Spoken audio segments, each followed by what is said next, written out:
Bom, para dar início ao último dia do nosso evento, nós temos a honra de receber a professora doutora Nara Lígia de Macena Sobreira. Doutora Nara é médica formada pela Universidade Estadual de Pernambuco, tem residência médica em genética médica pela Unifesp, doutorado em genética humana pela Johns Hopkins University of Medicine e é professora assistente da Faculdade de Medicina da Johns Hopkins University. A doutora Nara vai palestrar sobre o uso do exoma e genoma para decifrar as doenças raras. Doutora Nara, muito obrigado por ter aceitado o convite, é uma honra para nós. Em meu nome, em nome da Faculdade de Medicina da Universidade Federal de Mato Grosso, nós gostaríamos de agradecê-la por ter aceitado o convite. Muito, muito obrigado. Obrigada, Flávio, pela introdução e pelo convite para participar desse congresso. A honra é minha de poder participar. Hoje eu vou falar um pouco sobre o uso do exoma e do genoma na clínica e na pesquisa. O sequenciamento do DNA, desde 2002, 2003, com o evento do Projeto Genoma Humano, vem melhorando e se transformando numa técnica mais barata e que está sendo mais usada na clínica e na pesquisa. Então, quando a gente começou em 2003 com o projeto Genoma Humano, o custo era muito elevado e a gente não podia usar diariamente, facilmente, nem na pesquisa nem na clínica. Mas muito rapidamente o custo começou a diminuir. Então, você vê que hoje em dia o sequenciamento do exoma pode ser feito por $300 e o do genoma por $750. O que permite que a gente use os dois muito mais facilmente na pesquisa e na clínica. Mas a gente continua a usar outras técnicas, principalmente na clínica. Então, aqui nesse slide a gente tem algumas das tecnologias que a gente usa hoje em dia quando a gente está fazendo o diagnóstico de um paciente para uma doença genética. A gente pode sequenciar um único gene, se aquela doença tem um gene que é bem definido como a causa da doença, a gente só precisa sequenciar aquele gene. A gente pode sequenciar um grupo de genes usando um painel. Então, se aquela doença ou algumas doenças que parecem com aquela doença, todas elas fazem parte de um grupo e geralmente a gente quer sequenciar aquele grupo em vez de um só gene, a gente pode fazer isso. E a gente pode fazer o sequenciamento do exoma. Tudo isso pode ser feito pela técnica da sequenciamento de próxima geração, ou se você quiser fazer o sequenciamento de um gene único, você ainda pode usar o que a gente usou por muitos anos, que é o Sanger. O sequenciamento do genoma, ele está sendo feito já em alguns laboratórios clínicos, mas ainda não é uma metodologia que a gente usa frequentemente. Não na clínica, na pesquisa sim. Na pesquisa, hoje em dia, a gente está mais e mais usando o genoma em vez do exoma, apesar do genoma ainda ser pelo menos 2 vezes mais caro do que o exoma. Só que o exoma, ele nos dá clinicamente uma cobertura muito boa, porque ele sequencia todos os exomas dos 20 mil genes que a gente tem, e a maioria das mutações causadoras de doença até hoje que a gente conhece, elas estão nos exons dos genes. Então, clinicamente, a gente consegue muito do que a gente está procurando com o exoma. A maior parte do que a gente está procurando, a gente vai conseguir com o exoma. Na pesquisa, faz mais sentido usar o genoma. Por quê? Porque a gente vai conseguir uma cobertura maior do genoma, e a gente vai conseguir identificar novas mutações, novas variantes, que a gente não teve acesso com o exoma, como causadoras de doenças que a gente ainda não conseguiu explicar. O genoma vai nos dar acesso não somente aos exons, mas também aos introns, às regiões reguladoras, e também a gente consegue uma melhor análise das deleções e duplicações. Aqui a gente tem algumas diferenças, algumas características de cada uma dessas metodologias. Quando a gente está sequenciando um gene único, quando a gente está sequenciando um painel, ou um exoma, ou um genoma. né? A maior parte do que faz a gente selecionar na clínica uma dessas metodologias é baseada não somente no diagnóstico que a gente está investigando, mas também no custo. Quando a gente faz o sequenciamento do genoma único, é mais barato, e a gente tem também um resultado que é mais específico. A gente não vai ter, com o sequenciamento do gene único, o resultado com variante de significância incerta ou os achados secundários, né, que são os achados de mutações relacionadas a outras doenças que a gente não estava investigando, mas que agora a gente sabe que pode acontecer para aquele paciente. Então, muitas vezes a gente não está tentando se livrar de variantes de significância incerta e de achados secundários, então faz mais sentido fazer o sequenciamento do gene único. Quando a gente faz o painel, a gente está, lógico, sequenciando um grupo maior de genes. Ainda é mais barato do que o exoma, mas agora a gente já começa a achar mais variantes de significância incertas. A gente ainda não está indo para achados secundários, porque a gente só está sequenciando um grupo de genes que podem ser relacionados com a doença que a gente está investigando. A gente não está alcançando nenhum gene que poderia causar uma doença não relacionada com o que a gente está tentando investigar. Aí a gente vai para o exoma. No exoma, agora a gente está olhando os 20 mil genes. Então, é um pouco mais caro, mas hoje em dia está muito mais barato. Hoje em dia está $350 na pesquisa. Isso é pesquisa, né? Os laboratórios clínicos vão cobrar mais do que isso, mas na pesquisa, um exoma custa $350. E a gente sequencia os exons dos 20 mil genes, só que agora a gente tem muito mais a possibilidade de receber variante de significância incerta e, com certeza, a possibilidade de receber achados secundários. Então, muitos dos médicos, às vezes, eles não querem pedir o exoma porque eles não estão interessados em achados secundários. Mas os achados secundários, eles não vão ser simplesmente qualquer coisa que o laboratório clínico vai colocar no laudo. O que eles vão colocar no laudo, geralmente, são as variantes achadas nos 59 genes que foram sugeridos pela Academia, pela Associação Americana de Genética Médica, e eles sugeriram em 59 genes que eles chamam que são os genes que a gente pode, na verdade, fazer alguma coisa se a gente souber que a gente tem uma mutação naquele gene. Então, a gente pode fazer começar um screening mais cedo, a gente pode começar a mudar os hábitos de vida para tentar evitar a doença ou melhorar a doença, baseada naquela mutação que foi achada. Então, não é que você vai achar qualquer achado secundário vai estar no laudo, não. Somente esses 59. E o paciente também tem a opção de dizer que não quer saber sobre esses achados secundários. Quando a gente faz o genoma, como eu falei, está sendo muito mais usado atualmente na pesquisa do que na clínica. Mas o genoma, ele dá acesso a algumas variantes que o exoma não consegue identificar muito facilmente. Por exemplo, com o genoma, a gente consegue uma melhor identificação de deleção e duplicação do que com o exoma. Quando a gente faz o genoma, ainda foca a análise nos exons, porque a gente não consegue entender muito bem os introns e as regiões reguladoras. Mas com o tempo, quanto mais a gente sequenciar e quanto mais a gente analisar, a gente vai conseguir interpretar melhor essas variantes. Para todos esses testes, eu coloco aqui nesse slide a necessidade de aconselhamento genético, antes e depois. Então, seja com o médico, seja com a aconselhadora ou aconselhador, a gente precisa explicar para o paciente exatamente o que está sendo feito, exatamente o que pode ser encontrado e o que não vai ser encontrado com cada uma dessas tecnologias, para os pacientes entenderem o que é que eles estão se submetendo, para não ter uma surpresa depois que pode ser uma coisa que eles não tinham pensado.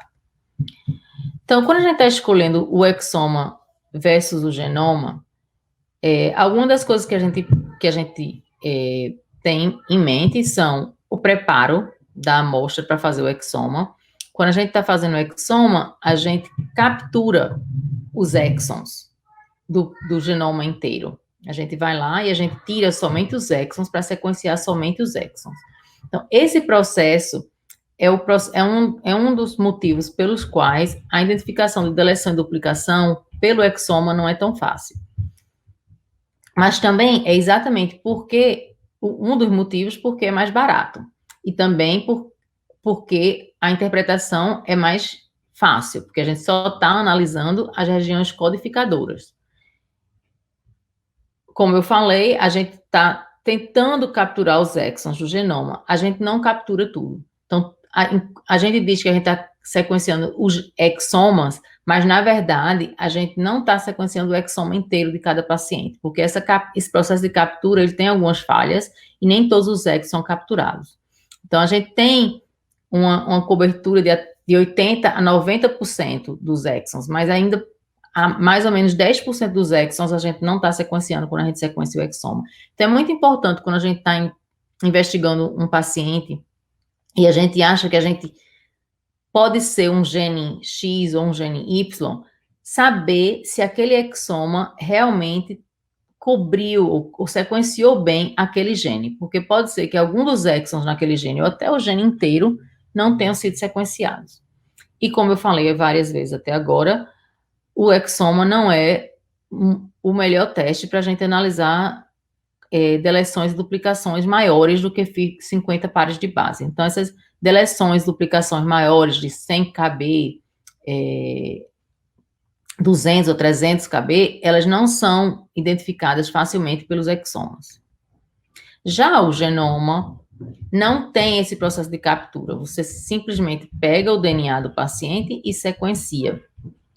E isso faz a identificação de deleção e duplicação, até de maiores tamanhos, ser mais fácil.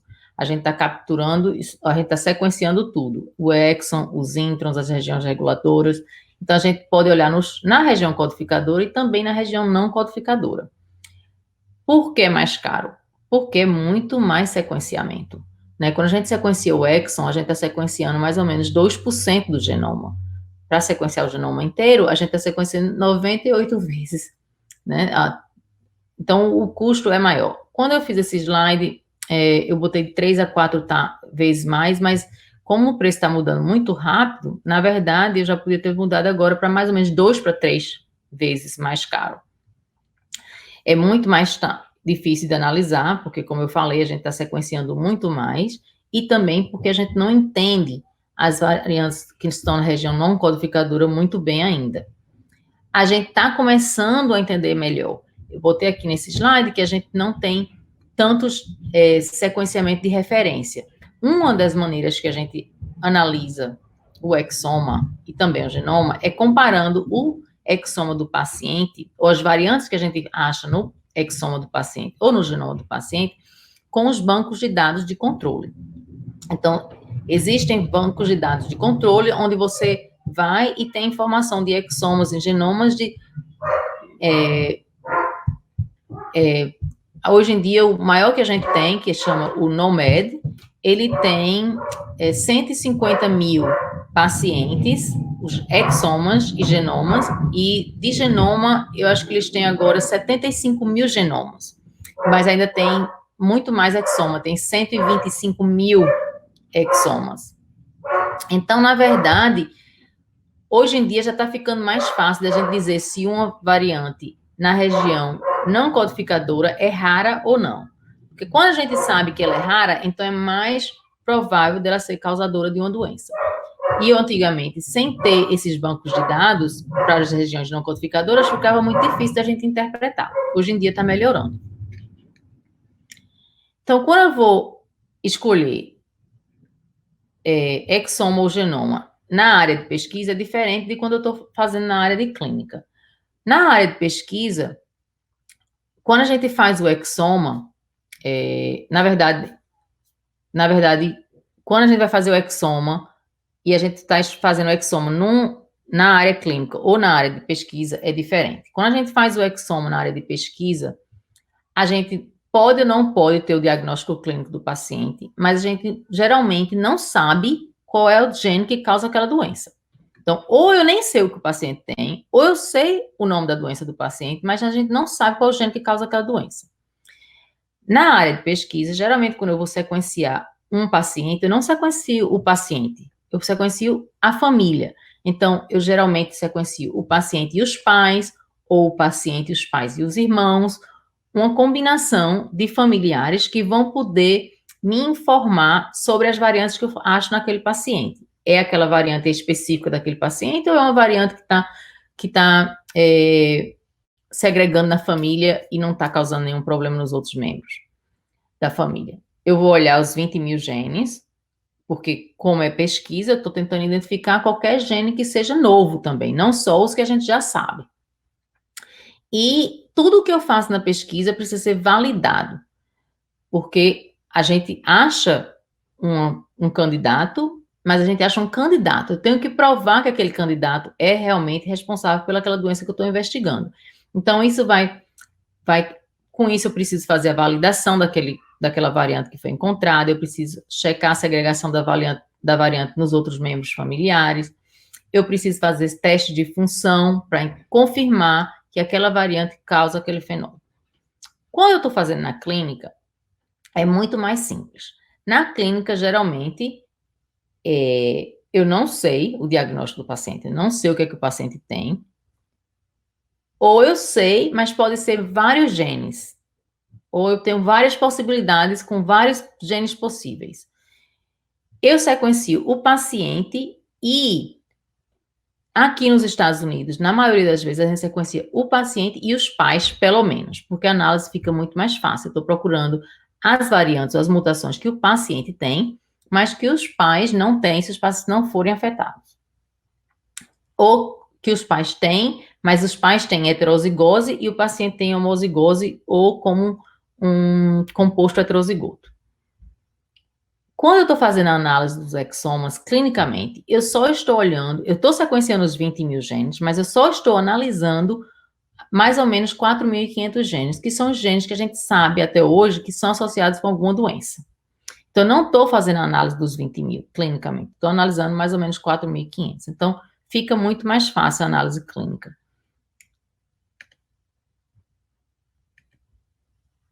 Esses aqui são os números que a gente tem hoje em dia em relação a doenças genéticas.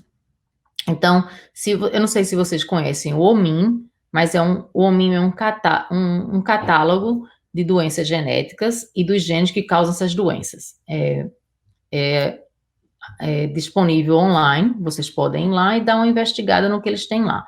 Mas se a gente for lá hoje, a gente vai ver que eles listam 4.300 genes como genes associados a uma doença, que é mais ou menos 21,5% dos 20 mil genes que a gente acha que a gente tem no genoma da gente. Essas 4.300 genes estão associados com 6.699 doenças genéticas, mas ainda tem mais de 3.315 doenças no homem que a gente não sabe o gene que causa. Então, quando eu recebo um exoma clínico, o exoma clínico olhou nesses 4.300 genes, não achou nada, não significa que eu não posso fazer um diagnóstico clínico do meu paciente. Na verdade, eu devo tentar fazer o diagnóstico clínico do meu paciente, porque mais de 3 mil doenças, a gente só pode fazer o diagnóstico clínico, porque a gente não sabe qual é o gene que causa, então a gente não pode fazer o diagnóstico molecular. Mas isso mostra para vocês o tanto que a gente ainda tem para entender, né? Dos 20 mil, a gente só achou a doença associada com 4.300 deles, e tem várias doenças, mais de 3 mil no homem, só que tem várias doenças que não estão nem no homem, que a gente nem sabe, se a gente não for para o PubMed e tentar achar um paciente que parece com o da gente, tá certo? Então, tem muito trabalho para ser feito ainda, apesar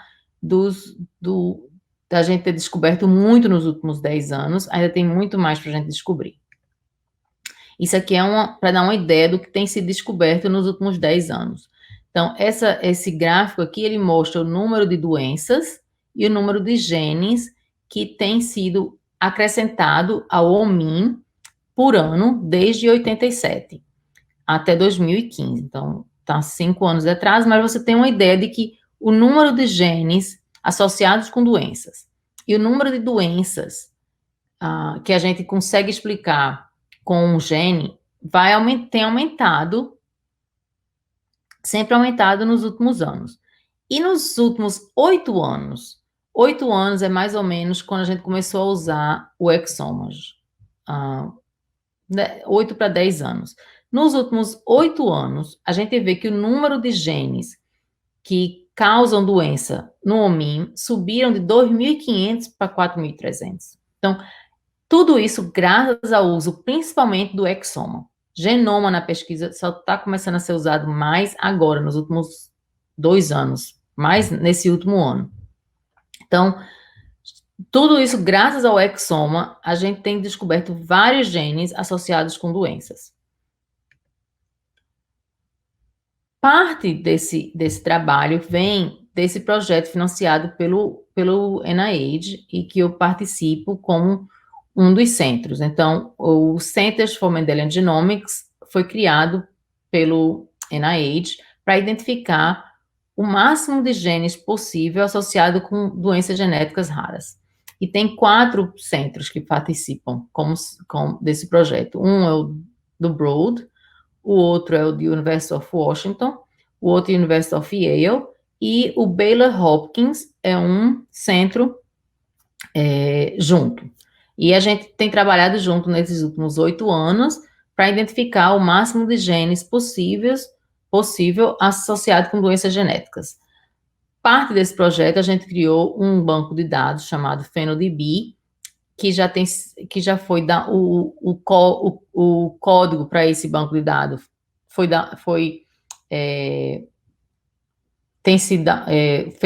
fizeram o download em mais de 143 centros pelo mundo inteiro.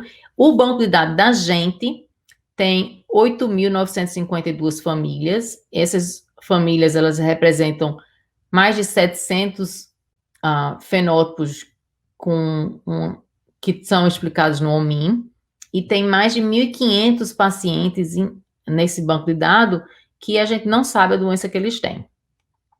Para cada um dos pacientes no banco de dados, a gente tem mais ou menos 6,8 características físicas por indivíduo, e a gente tem o dado genômico, os arquivos de VCF, os arquivos anotados do exoma e também de genoma, de mais de 7.700 pacientes.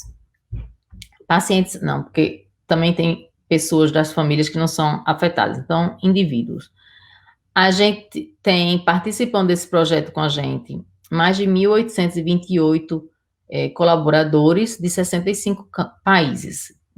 Esses são pesquisadores que mandaram a amostra dos pacientes dele para serem sequenciados com a gente e analisados com a gente. E quando a gente está descrevendo o paciente no PhenoDB tem 3.646 características físicas que permitem você descrever o seu paciente, para a gente poder saber o que é que o paciente tem e poder fazer uma análise adequada do exoma. Porque para fazer a análise do exoma, a gente precisa de uma descrição fenotípica muito detalhada do paciente, para a análise ser boa. Como parte desse projeto, nos últimos 8 anos, a gente identificou mais de 314 genes novos associados com doenças genéticas. A gente identificou mais de 361 mutações em genes conhecidos, e para 167 desses genes que são conhecidos, a gente, na verdade, melhorou o conhecimento da variabilidade fenotípica daquela doença. Então, quando a gente identificou a mutação naquele gene, e a gente foi olhar o paciente da gente tinha características físicas que não tinham sido descritas antes como parte dessa doença. Então, a gente agora sabe que essas características físicas também fazem parte daquela doença. E 24 desses genes, mesmo eles já eram conhecidos, já sabia que eles causavam uma doença, agora, quando a gente achou a mutação nesse gene, a gente achou uma mutação nesse gene associada com uma outra doença. Então, agora a gente sabe de uma outra doença associada com aquele gene. Então, na verdade, nesses últimos 8 anos, identificando genes novos relacionados com doenças genéticas raras, a gente não só achou esses genes novos, mas a gente também começou a entender muito melhor as doenças raras e as relações delas com os genes. Então, a gente começou a entender que, na verdade, a gente não tem uma relação de um gene para uma doença. Muitas vezes, a gente tem um gene relacionado com várias doenças, ou uma doença relacionada com vários genes. Então, isso ficou muito mais claro com o uso do exoma. A outra coisa que ficou muito mais clara com o uso do exoma foi que vários pacientes que a gente achava que tinham uma doença genética, na verdade, eles têm várias doenças genéticas causadas por mutações em vários genes diferentes. Então, quando a gente está analisando os exomas, hoje em dia a gente sabe que mais ou menos de 3 a 5% dos pacientes não tem uma doença só, tem 2 doenças ou 3 doenças até. A expansão do fenótipo, como eu falei para vocês no slide anterior, a gente termina que quando a gente acha uma mutação num gene, a gente vai olhar o fenótipo da paciente, a gente termina aprendendo que o paciente tinha características físicas que não tinham sido descritas antes e que agora a gente pode incluir na descrição daquela doença. E a gente também termina descobrindo funções novas para genes que a gente não conhecia tão bem. Então, por exemplo, um dos genes que a gente identificou logo no começo se chamava SPATA5, SPATA5. E esse gene, o nome SPATA vem porque ele tinha sido relacionado com a produção de espermatogênese, com a espermatogênese. E aí, o paciente que tinha mutação nesse gene, ele tinha microcefalia, deficiência auditiva, convulsão, e todo mundo achou, como é que a gente que pode? Esse gene está relacionado com espermatogênese, como é que vai causar um fenótipo tão neurológico com deficiência auditiva? Não pode. Termina que a gente descobriu mais 7 pacientes, todos com mutações homozigotas ou composto heterozigota nesse gene, em pacientes que tinham exatamente a mesma combinação de características físicas. Microcefalia, convulsão, deficiência auditiva e deficiência intelectual. Então, a gente termina porque a gente começa a aprender mais sobre os genes. O que a gente sabia não é tudo. E, lógico, a gente tem aumentado o conhecimento de quais são os genes que estão associados com doença genética. Um exemplo do que eu já acabei de falar, de um gene sendo associado com várias doenças, é que nesses últimos anos, com isso acontecendo mais e mais, o OMIM criou essa página para mostrar para a gente como é que os genes no OMIM se relacionam com outras doenças. Então, a gente tem, dos 4.300 genes que a gente acabou de falar, que estão associados com doenças, 2.900 deles estão associados somente com uma doença, mas 794 deles estão associados com 2 doenças, 283 com 3 doenças, e 239 com 4 ou mais doenças. Tem genes que estão associados com até 16 doenças. E, às vezes, essas doenças, elas são similares, elas se parecem, mas, às vezes, elas são completamente diferentes. E, às vezes, a gente consegue entender o porquê. Às vezes, é porque uma mutação é ganho de função e a outra mutação é perda de função. Às vezes, a gente não consegue explicar de jeito nenhum por que é que aqueles fenótipos são tão diferentes e ainda causado por mutação no mesmo gene. Então, é mais uma coisa para a gente entender. Toda vez que a gente acha um gene, a gente não, na verdade, a gente pensa que resolveu um problema, a gente resolveu um problema e criou pelo menos mais 2. Então, tem sempre mais alguma coisa depois que a gente acha o gene para poder a gente entender ou continuar investigando. É sempre... Na verdade, nunca é o último passo, é sempre o primeiro passo para vários outros processos que vêm depois disso. Aqui, relacionado com isso, como é que achar um gene relacionado com uma doença para aquele paciente ajuda? Primeira coisa, a gente sabe agora que esse gene causa essa doença, e toda vez que eu estiver investigando essa doença em outro paciente, eu posso investigar especificamente aquele gene. Eu também começo a entender quais são as vias bioquímicas ou as outras vias biológicas que estão envolvidas com aquela doença, né? O que é que causa aquela doença? Quando eu sei qual é o gene e quando eu já sei qual é a função daquele gene, eu começo a entender como é que como é que a mutação naquele gene pode ter causado aquele fenótipo, aquela doença. Eu consigo explicar a heterogeneidade de locus, né? Então, assim, não somente uma mutação, mas várias mutações naquele gene vão causar doença e várias mutações não vão. Então, eu consigo entender quais são as mutações que causam e quais são as mutações que não causam doença. E também quais são as mutações que causam uma doença e a mutação que causa outra doença nos genes que estão relacionados com mais de uma doença. O paciente finalmente tem a resposta que ele estava procurando por tanto tempo. Algum desses pacientes que a gente tem como parte desse projeto, eles têm procurado pelo diagnóstico deles por anos e anos. Tem uma paciente que eu ainda estou estudando, que a gente ainda está investigando, que ela já tem 40 anos de idade, e ela ainda está tentando entender o que é que a doença dela é, qual o nome, por que é que aconteceu, e a esperança dela é que, sabendo isso, ela consiga, talvez, evitar, ela agora está perdendo a visão, que a esperança dela é que, se um dia a gente soubesse qual era o gene que é a causa, que pudesse ser a dica para um tratamento para ela não perder a visão dela. Então, para vários pacientes, a gente conseguiu essa resposta de qual é o gene, por quê, qual o nome. Para alguns, a gente ainda está investigando. Como eu acabei de falar, quando a gente sabe o gene e a gente sabe a via bioquímica ou a via biológica que está afetada, então agora eu começo a ter mais informação para investigar tratamento para aquela doença específica. E aí começa mais pesquisa para entender como é que aquele gene está afetando aquela via e como é que pode ser tratado. Então, descobrir o gene é, como eu falei, o primeiro passo. Depois disso, isso abre a porta para várias outros passos que a gente precisa dar para poder chegar ao máximo possível de respostas para o paciente da gente. Quantos dos casos a gente consegue resolver com exoma? Exoma resolve tudo? Não. Exoma é ótimo, eu acabei de falar como ele permitiu que a gente descobrisse vários e muito mais genes nos últimos 10 anos, mas a gente ainda não consegue achar tudo com o exoma.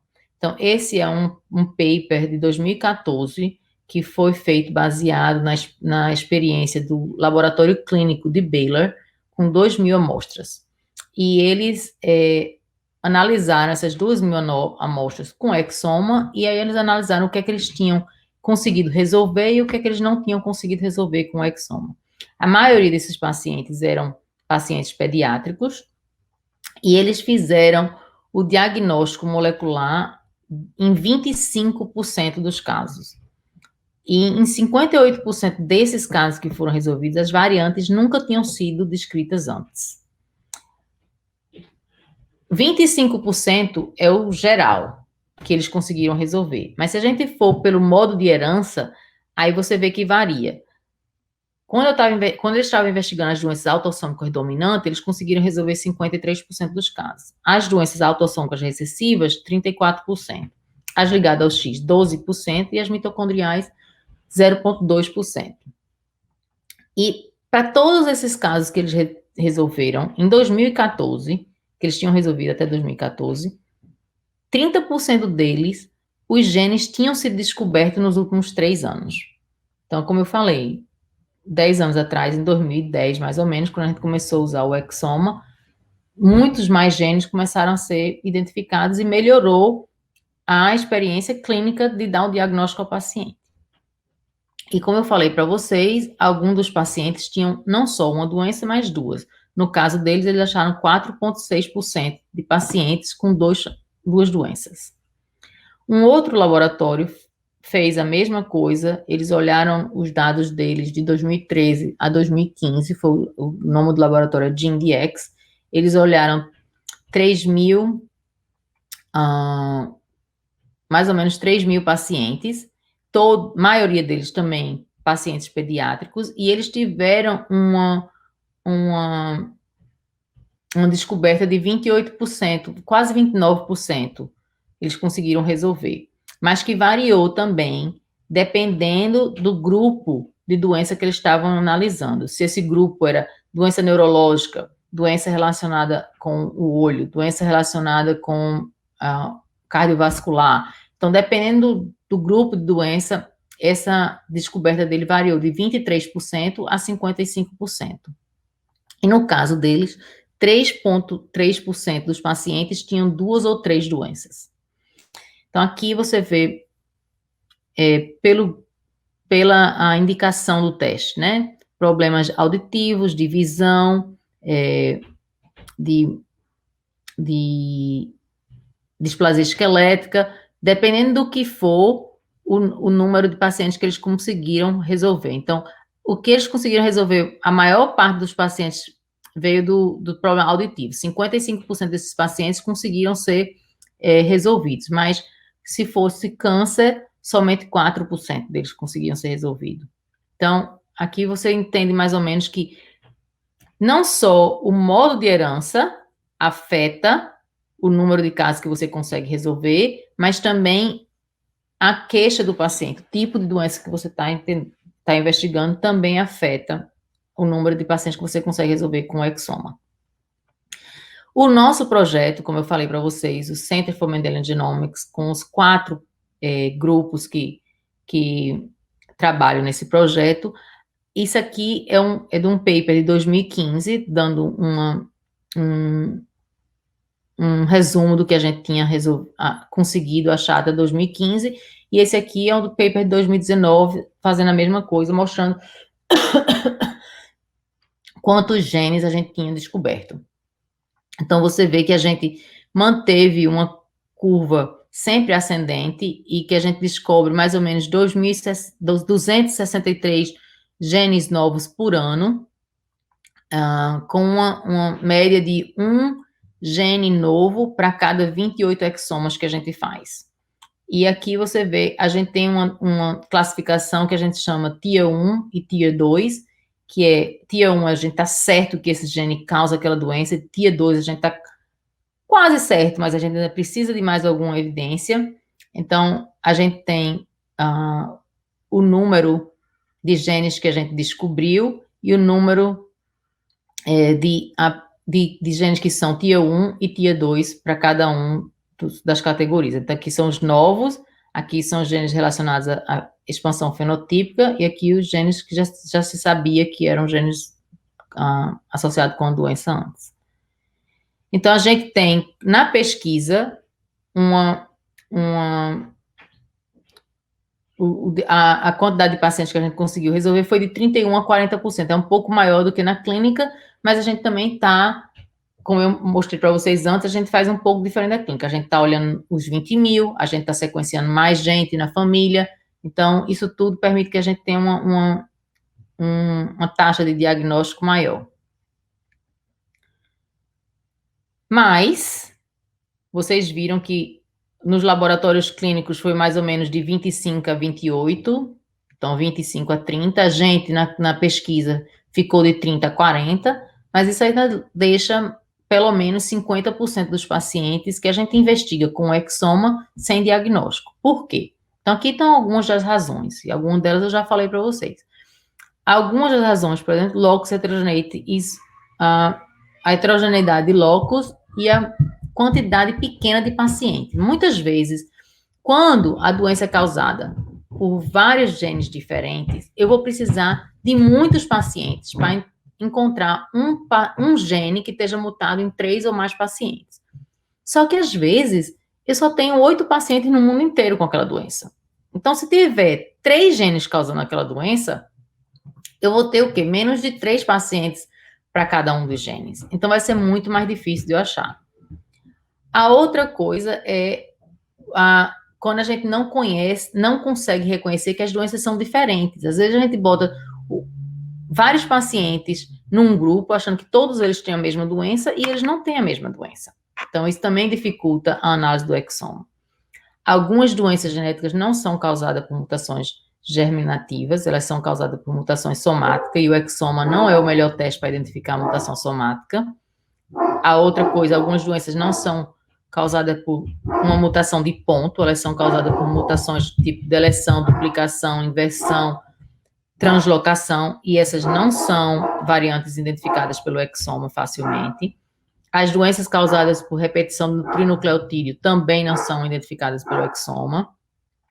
Se a variante for sinônimo, geralmente a gente não analisa as variantes sinônimos quando a gente está usando exoma, porque a gente não consegue interpretar a função dessa variante muito bem.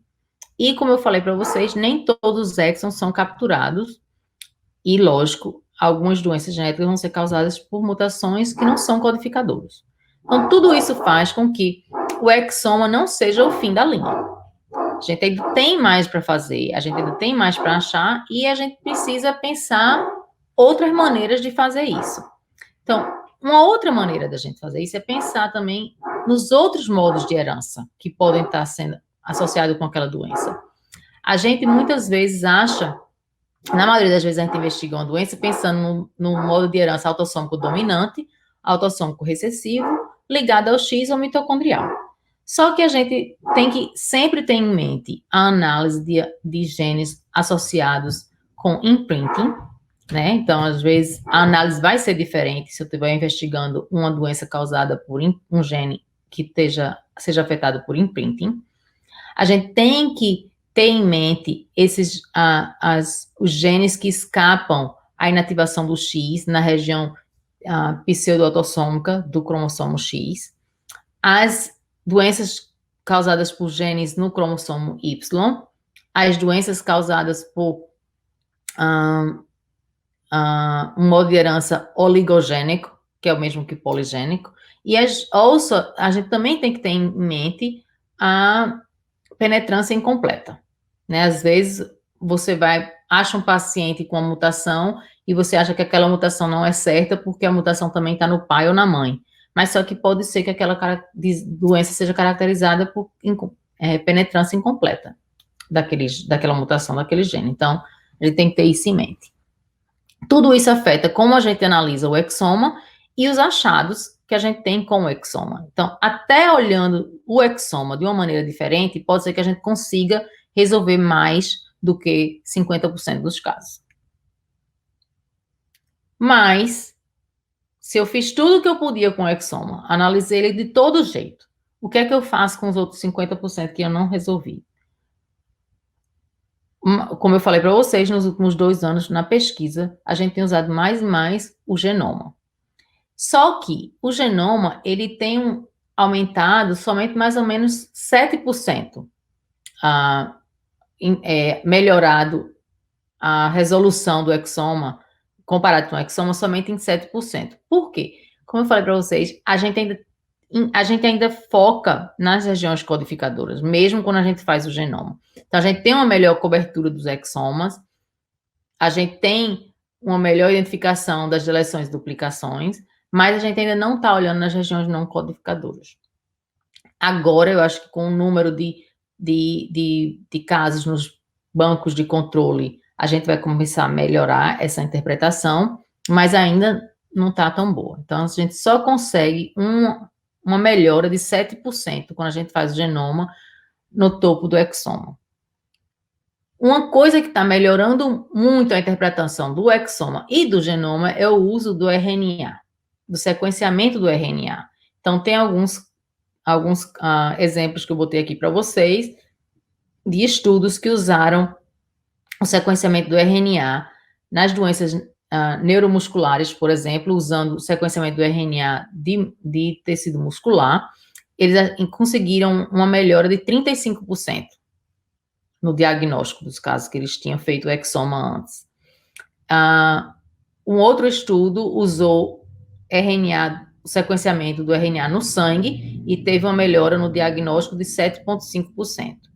E outro estudo usou biópsia de pele para fazer o sequenciamento do RNA e conseguiu uma melhora de 10% dos casos. Então, usar o RNA, o sequenciamento do RNA, seja no sangue, seja na biópsia de pele ou num tecido mais específico relacionado com aquela doença, também melhora a interpretação do exoma e do genoma. Finalmente, uma outra tecnologia que a gente está começando a usar agora, aqui no centro da gente, a gente está usando muito agora o genoma short read e o genoma long read, mas o long read ainda é muito mais caro. Eu falei para vocês que o exoma é $350, o genoma está mais ou menos 750 a 1.200 dólares, dependendo do centro que vocês estiverem trabalhando, mas o long read genome ainda é 3.000 dólares, pelo menos. Então, ainda é uma tecnologia cara, mas que a gente está começando a usar mais. Por quê? Porque promete que a gente vá interpretar melhor, ou conseguir identificar melhor as deleções e duplicações, as inversões, as translocações, que nenhuma outra tecnologia dessas que a gente acabou de discutir consegue identificar, e também as repetições de trinucleotídeo. Então, a gente está esperando que essa tecnologia vá ajudar com a resolução de muitos casos que ainda não estão resolvidos. Outras tecnologias que podem ajudar na interpretação do exoma ou do genoma são as análises do proteoma, as análises do metaboloma e também os estudos de metilação. Então, esses não são usados em todos os casos, mas em casos específicos, onde a gente acha que o gene causando aquela doença possa causar um problema metabólico ou uma alteração de metilação, a gente pode usar esse tipo de análise para ajudar na interpretação do exoma e do genoma. Então, isso é o que eu queria falar para vocês sobre o uso do exoma, do genoma e outras tecnologias que têm se feito disponíveis nos últimos 10 anos. Como eu falei para vocês, muitos dos casos a gente não consegue resolver. O que é que a gente faz com esses casos que a gente não consegue resolver? A gente usou o que a gente podia no centro da gente, seja exoma, seja genoma, short read, long read, com estudo de metilação, sem estudo de metilação, você fez tudo que você podia ter feito. E o que a gente pode fazer depende do centro onde a gente está. Mas você achou alguns candidatos, né? Você fez o exoma. Tudo que você podia fazer foi o exoma do trio. E você achou que aquele paciente tem 2 mutações que são de novo, somente nele, nos pais não tais, são genes que podem ser a causa daquela doença naquele paciente, mas você só tem aquele paciente, tem esses 2 genes e você não sabe como é que você faz para definir se um desses 2 genes é o gene ou não. Na genética clínica ou na pesquisa em genética, uma das coisas que a gente sempre está procurando são vários pacientes com o mesmo fenótipo e mutação naquele gene que a gente está investigando. Então, a gente criou, como parte desse projeto do Baylor Hopkins Center for Mendelian Genomics, a gente criou o que a gente chama o Gene Matcher. É uma ferramenta disponível gratuitamente online. Você vai no site genematcher.org, cria sua conta e você coloca a informação do gene que você está investigando. Você achou aqueles 2 genes, você cria uma página e você coloca esses 2 genes e você submete para o banco de dados. É a única coisa que você precisa fazer. Depois que você fez isso, se mais alguém no banco de dados tiver colocado uma outra página com aquele mesmo gene, você e aquela outra pessoa vão receber um e-mail na mesma hora dizendo que vocês têm interesse no mesmo gene, dando o e-mail de contato, e vocês podem agora se contactar e trocar mais informações sobre o gene, sobre o paciente, sobre o fenótipo do paciente, para decidir se aquele paciente é ou não o que vocês estão, aquele gene é ou não a causa dos pacientes que vocês estão investigando. Então, em julho de 2020, o GeneMatcher tinha 2.530 genes. Então, dos 20 mil genes que a gente tem, alguém no mundo achou que 2.530 deles são candidatos para a doença que eles estão investigando. Isso foi submetido para o GeneMatcher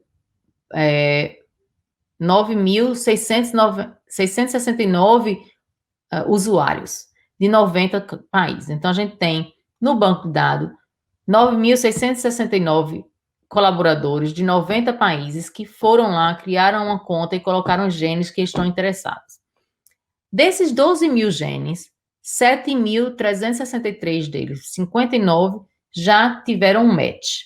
Então, 2 pessoas, pelo menos, no banco de dados, tiveram interesse no mesmo gene, nesses 7.363. Mas os outros 5.000, nunca. Uma pessoa só achou ele como candidato e nenhuma outra pessoa ainda colocou ele como candidato no banco de dados. Essa ferramenta já facilitou a publicação de mais de 326 papers, com a descrição de mais de 302 genes novos. Então, é uma ferramenta que ajuda muito. Se você tem um gene candidato e você quer achar outros pacientes, possivelmente com mutação no mesmo gene, você vai no GeneMatcher, cria sua conta, bota o seu gene lá e você vai provavelmente achar uma outra pessoa com mutação, com interesse naquele gene, que você pode agora investigar mais e saber se aquela pessoa, aquele paciente, tem a mesma doença que o seu paciente, causada pelo mesmo gene. Uma outra ferramenta que a gente criou, porque, na verdade, o que a gente agora está tentando fazer, depois de tanto sequenciamento, é fazer sequenciamento disponível o máximo possível para a comunidade científica, porque somente realmente fazendo essa informação disponível é que a gente vai conseguir resolver mais e mais casos. Então, a gente tem a limitação a limitação ética, o que é que a gente pode e o que é que a gente não pode fazer que não vá fazer causar nenhum problema para o paciente. Então, toda vez que a gente está criando uma ferramenta, a gente tem que pensar nisso. Então, pensando nisso, a gente criou o Variant Matcher. Como eu falei para vocês, o banco de dados da gente, o Baylor Hopkins PhenoDB, tem informação de mais de 7.000 pacientes, informação genômica, exoma ou genoma que a gente sequenciou nesses pacientes e que estão lá no banco de dados. Então, o que foi que a gente fez? A gente criou o Variant Matcher para poder disponibilizar esses dados para a comunidade científica. Como é que a gente faz isso? A pessoa que vai para o Variant Matcher, ela cria uma conta e ela tem que ser aprovada por a comissão administradora do Variant Matcher. Depois que ela criou essa conta, ela foi aprovada, ela pode submeter 10 variantes por dia, não mais de 10. Isso é para evitar que os hackers venham e tentem achar alguém no banco de dados, que não dá para você fazer, mas para evitar isso, a gente só deixa a pessoa investigar 10 variantes por dia. Quais são as variantes que a gente deixa a pessoa investigar? Então, o paciente da gente foi sequenciado e a gente tem o sequenciamento completo. Mas eu só vou investigar no meu paciente variantes que sejam raras, com uma frequência alélica menor que 1%, codificadoras, mutações de ponto, não estou investigando em DELs, e os arquivos que estão disponíveis são dos indivíduos afetados e não afetados que foram sequenciados pelo projeto. Se tiver um match, se você vier com uma variante, eu quero variante X, é uma variante codificadora, rara, é uma mutação de ponto, eu achei no meu paciente, eu quero ver se alguma outra pessoa no Baylor Hopkins tem essa mutação também. Aí você pega, bota a sua variante lá. Se tiver um match, você recebe um e-mail e o usuário do Baylor Hopkins também recebe um e-mail com sua informação dizendo que você está interessado naquela variante. E você sabe quem é a pessoa do outro lado que está interessada na variante. E você tem o e-mail da pessoa. Então, vocês agora podem se comunicar sobre mais informações sobre a variante, se é heterozigota, se é homozigota, ou o fenótipo do paciente. O que é que o paciente tem de cada um. Se você não achou um match hoje, você pode deixar a sua variante no banco de dados, porque quando a gente colocar mais informação no banco de dados no mês que vem, se tiver um match, você recebe a notificação. E se você quiser, você também pode adicionar com a variante que você submeteu, características físicas do paciente que você está investigando. Então, se você adicionar características físicas do seu paciente, quando você receber um e-mail notificando o match com o paciente no banco de dados da gente, a gente também manda as características físicas do paciente da gente. Até hoje, o Variant Match tem as variantes, né? De 6.032 indivíduos que foram sequenciados pelo projeto, afetados e não afetados. Isso chega a 885.202 variantes únicas. A gente tem 552 usuários do Variant Match de 42 países até agora. E a gente teve um match de 52 variantes. 349 variantes foram investigadas, mas só 52 delas foram encontradas em algum dos indivíduos no banco de dados da gente. Na verdade, em 606 indivíduos do banco de dados da gente. Dessas 52 variantes, 50 afetavam... essas 52 variantes afetaram 50 genes, e 31 desses genes eram genes que a gente já sabe que causam a doença. Nenhum dos matches, nenhum desses 52 variantes que tiveram um match no banco de dados da gente, foram um match do fenótipo, das características físicas. Na verdade, o paciente tinha uma doença e o outro paciente tinha outra. Ou o paciente tinha uma doença e vários pacientes no banco de dados da gente não tinham doença nenhuma, eram não afetados. Então, na verdade, foi muito útil para tirar essa variante como uma candidata para aquele paciente que a pessoa estava investigando. Então, eu vim para o Variant Match, eu tinha minha variante, e quando eu cheguei lá, eu achei que 10 outras pessoas também tinham essa variante, 3 delas tinham doença, mas cada uma com uma doença diferente, e as outras 7 não tinham doença nenhuma. Então, eu sei que essa variante não está causando o fenótipo no meu paciente também. Então, a utilidade do Variant Match é não só para você achar uma variante causadora de doença, mas também para você facilitar a classificação da sua variante no seu paciente, até para tirar ela da lista de candidatos. Eu acho que com isso, eu queria agradecer as pessoas que colaboram com a gente no projeto e que colaboram com a criação dessas ferramentas, e agradecer a vocês pela atenção e me disponibilizar para qualquer pergunta, vocês podem me contactar. Muito obrigada. Professora Nara, mais uma vez, muito obrigado por sua palestra, viu? Obrigado.